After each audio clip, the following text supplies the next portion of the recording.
My God, Carnby. Are you okay? Welcome to the Retro Review, where we look back on games past and present. Today we are looking at Alone in the Dark, the 2024 remake or reimagining.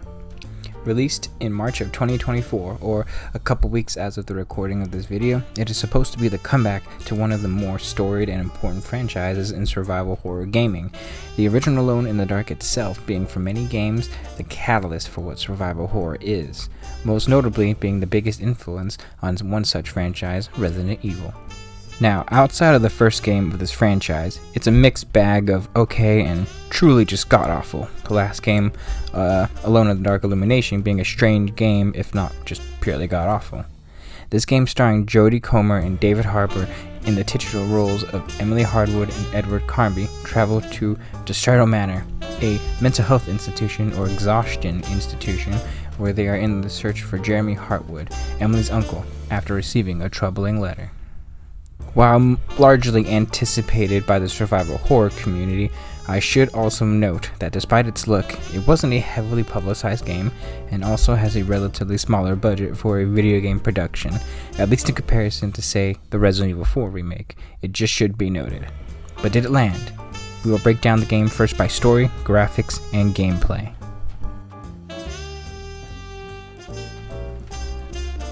The game takes influence obviously from the first game, with the general idea and premise being Emily and Edward traveling to Deserto Manor, although instead of a piano, it is for Jeremy Hartwood, Emily's uncle, after receiving a letter from him detailing, let's just say, disturbing things. Once you choose your character, you then go on to enter the mansion and start exploring both the estate and several dream worlds, trying to uncover the mysteries of the mansion and of the strange goings-on at Deserto. And for those who haven't played this will be a spoilery review, so here's your warning. To start, this game largely deals with what I believe are two separate plot threads that I think are separate things technically, but do coincide with one another. It's difficult to explain, and I'm still trying to understand the story overall because it's confusing to a degree, and despite plenty of background information, it's still not entirely thought out as well as it probably can and should be. The first, from my understanding, deals with Jeremy and the Dark Man, an entity that haunts and hunts Jeremy, who is constantly running through his memories, good and bad, in order to escape the apparition. Jeremy has signed a contract with the Dark Man as a sacrifice in order to save the people of Deserto and basically larger New Orleans, believing he is largely destined to do so. The Dark Man, in a way, I think is also a metaphor for depression, especially when interacting with the player characters in Chapter 4 and their own traumas, dealing with truly dark issues that permeate their lives. Jeremy and the Dark Man are in this dream world, almost aided by a talisman that the player picks up and uses it to travel in their attempt to save Jeremy. When they aren't traveling, they are at the manor solving puzzles and attempting to figure out what is going on at the manor as strange things are happening. Whether people are missing, strange staff and patients, and just little nuggets that something is gonna happen that night. The story is a little confusing and a lot of things aren't explained very well, but here's generally what I think the main plot circles around, and also the second thing that the story tells. Jeremy sees this cult in the house, or somewhat of a cult in the house, who is intending to sacrifice Grace, the child, to the monster in order to appease the creature and receive whatever gift the monster will ultimately bring them, or basically peace to New Orleans, so that the monster doesn't awaken and attack people. This creature is the tree the house was built on. Jeremy, knowing and seeing this, makes a deal with said Dark Man so that the Dark Man can stop whatever is going to happen, and in doing so, he is forced to relive many traumatic memories or things that traumatize him, which generally are the parts that we go through in the game. Jeremy also wishes to trick the Dark Man, or at least hold out for as long as he can. It's a little confusing, as he is to sacrifice himself to save New Orleans.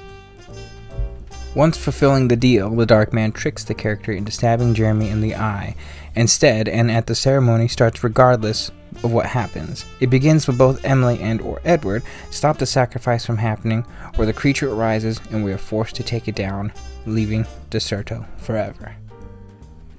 The story of Alone in the Dark is somewhat of a mixed bag for me.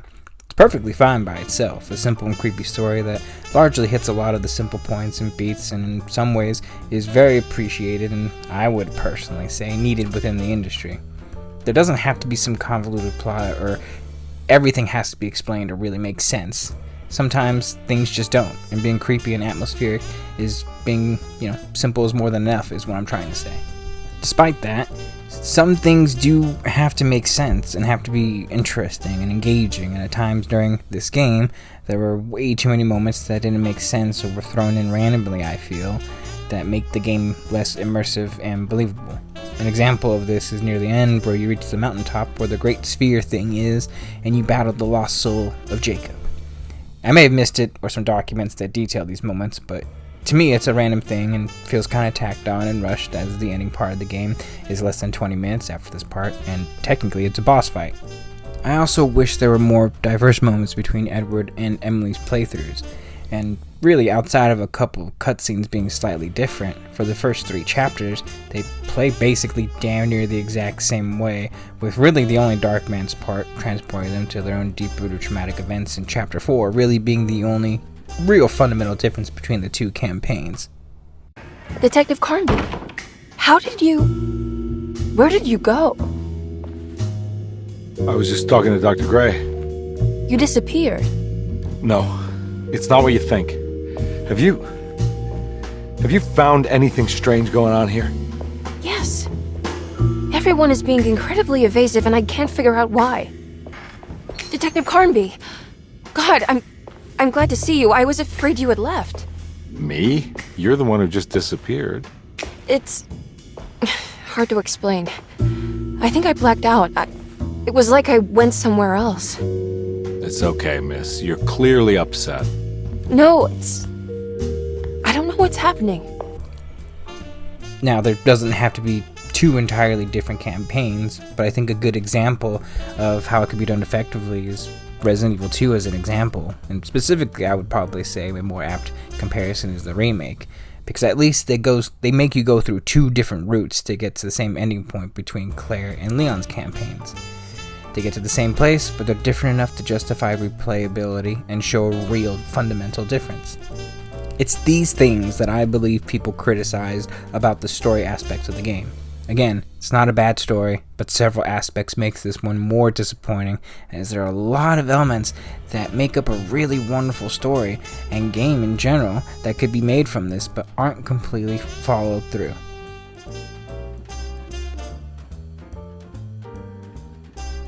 This game looks very good. Graphically, it is brilliant looking and the lighting is wonderfully used to make the environments look really eerie. That being said, it isn't perfect by any stretch of the imagination. This game has many glitches, unfortunately. Whether it's gameplay, just general visual things just flying randomly, getting stuck in environments, and just general technical issues can really take you out of the experience sometimes. Character models are a mixed bag because the main characters look great and distinctive, just like, the actors generally are, and specifically because the actors are specifically very distinct looking in general. But the other supporting characters, while they look good, look more like just general caricatures and really aren't distinct enough to look like, most real people. It's not a problem as they look fine, but certain cutscenes make them look stilted and not as expressive as they would. Maybe it's a design choice, because some scenes do add to the strange atmosphere that is presented. In particular scenes with the Doctor, I think this is really heightened. Hard to tell if it was ever anything specific. Jeremy uses the Dark Man as a psychological scapegoat to avoid facing the truth that he is in any way at fault. You don't think there can be any truth to the Dark Man's supernatural existence? Why would you ask that?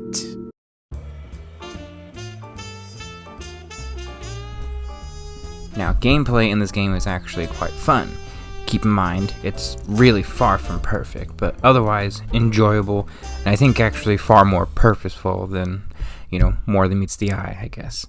The game is a mixture of puzzle solving and basic combat. The puzzle solving in this game is the best part, although confusing at times, mainly searching and exploring the house to solve the next riddles really does always keep me intrigued, even if I don't know the answer. some of these puzzles are just remarkably hard, and the game gives you an option of whether or not you want the puzzles hard or not. The hard option literally gives you no indicators for whether anything is there.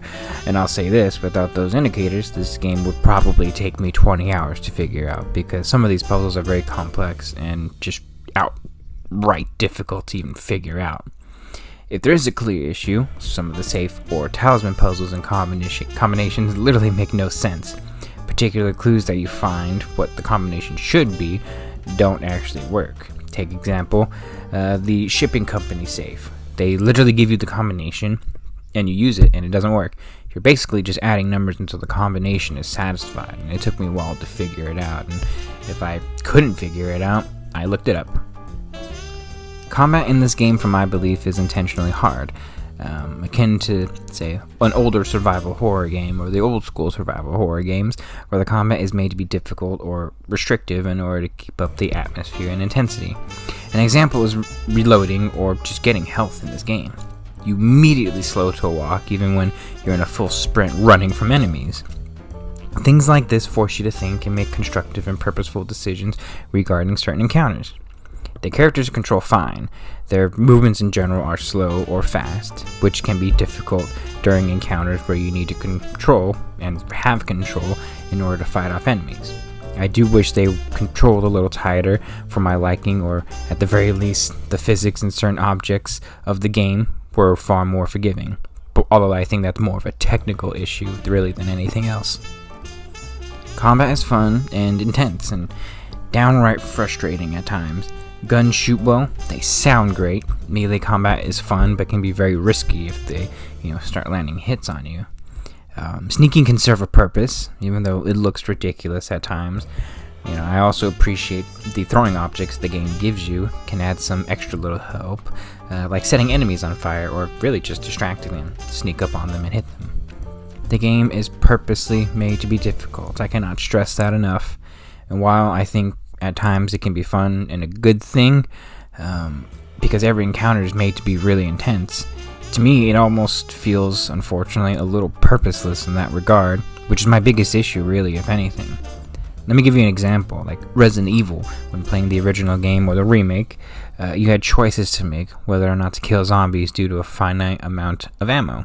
Kill one zombie and make a path easier, but now you have less bullets and less ammunition for the rest of the game.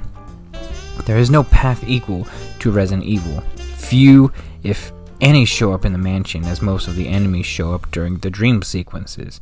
Plus, the game gives you plenty of ammo, although it doesn't feel like it. You are very well supplied throughout the campaigns. This then creates a game with combat that is at times difficult, made to be difficult with no real reason to be difficult. And the reason would be for backtracking and, thinking things through in terms of your planning and how you're going to survive the game. This effectively just results in enemies that are just downright hard and unforgiving in a combat system that is made to make it difficult for you, and that in your initial playthrough might be terrifying and fun and intense, but quickly loses its purpose after the first playthrough. It's disjointed and gives people the impression, I think, of just bad combat, which I think is a little unfair. But still, ultimately, it's a design choice that probably could have been improved on. Now, finally, I should take a moment to talk about the graphical and technical gameplay issues which permeate throughout this game. There are a lot, and I mean a lot. Now, this game isn't a game with the biggest budget, and the recording of this video has only been, it's only been out really for just a couple of weeks, but the technical issues are numerous. Not Fallout game numerous, for instance, that's on a whole nother plane of existence, really, but enough that it's actually a real problem.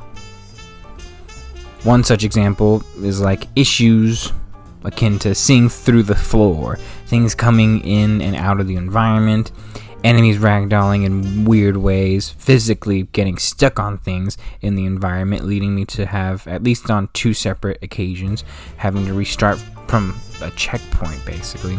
And my personal favorite, opening containers and seeing things and not being able to pick these things up. These I wouldn't say are game breaking, but when I'm in a dark, spooky area that's supposed to be a tense part of the game and I see things flying because it's a glitch, really just takes me out of the game.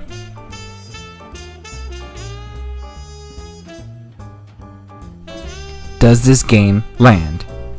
I believe this game lands very safely. Alone in the Dark got a lot of middling reviews for reasons I can see and understand. I don't think this game is for everybody, and I know people that will dislike it for many reasons. I also see that a lot of people will like this game, including myself, and will at least understand the choices that were made, and at least somewhat see that it was purposeful, if, not implemented as well as they could have been. It is to me a game that I would say is good. Never great or bad, but certainly not the worst game by a mile. There is truly something there in this game where you can see what they wanted to accomplish and a framework for something that can keep people very invested, and even maybe make a new series of Alone in the Dark games that they can just improve upon. There's something there. There is something there is ultimately where I land on. A potential for something that could be great but ultimately falls short, and yet is still appreciated even by me. Not a bad game, but more so disappointing in what it could have been. Like and subscribe. You ruined everything, but I'm not mad.